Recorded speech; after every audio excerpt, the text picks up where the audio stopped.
When was the last time you read a magazine or a newspaper, or on your way to work sat down on the subway and picked up the free newspaper that was always complimentary on the side? 10 years ago? Times are changing. Let's talk about it.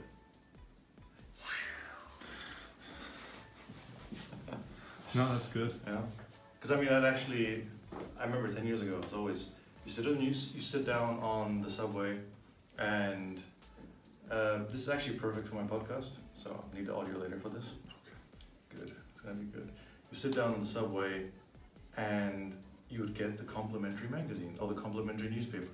In London, you still get it because you do not have Wi-Fi On the tube. on the tube.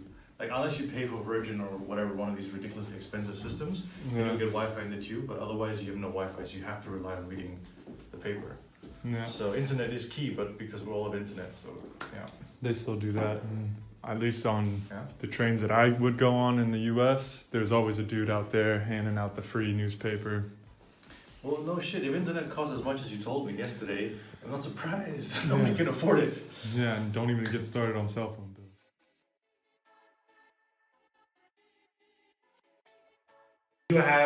Are you willing to also implement with resources or obtain the resources in order to achieve, let's say, the target benchmark that you wanted to? Because it's all well and good in saying, okay, we are, let's say, at 2% engagement on LinkedIn, but we want to reach 4% engagement on LinkedIn, but you don't have the resources to make it happen. Does it make sense then to aim for such a high target? Or should we keep But it? maybe that's something the BU needs to, yeah. then strategically decide on. We can give guidelines and methods on how to get there, but it's up to them then to decide whether they want to invest or not in resources to make it happen. No? Yeah, correct.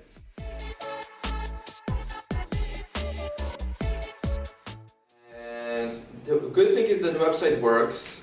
The bad thing is that it's unusable to do any kind of further changes because the plugin, the page builder sheet is uncompatible.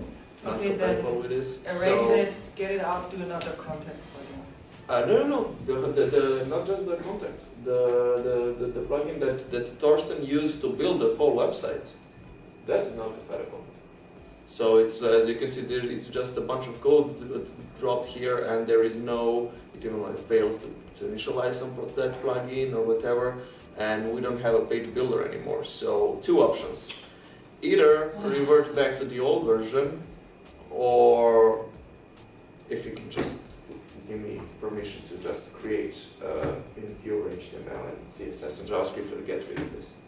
Can you do that? Can Yeah. you create just a contact page in pure No. Java? I mean, it's not just the content, but the whole website basically, because this is everywhere. It's not just the contact page. All the pages are like that. I am not able to do any kind of changes at the moment on any page.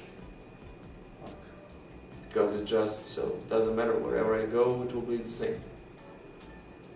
Really? Yeah. Like really? Like really, How? yeah. So you're telling me? So Is it that bad? Wait, hold on. You're telling me?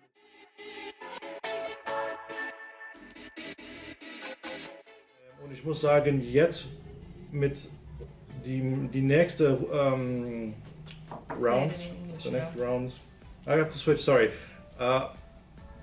After the next rounds of advertising, it's actually improved in terms of who this target audience is, and it always gets better and better as more ads that we turn on. And now it's at a point where it's basically only targeting. It was before targeting the German region, and now we've switched and we've expanded. We're also targeting Belgium, Switzerland, Austria, so DACH and Benelux together. And that is another learning curve where, again, the algorithm has to learn when we change all the countries. That's the part on the targeting.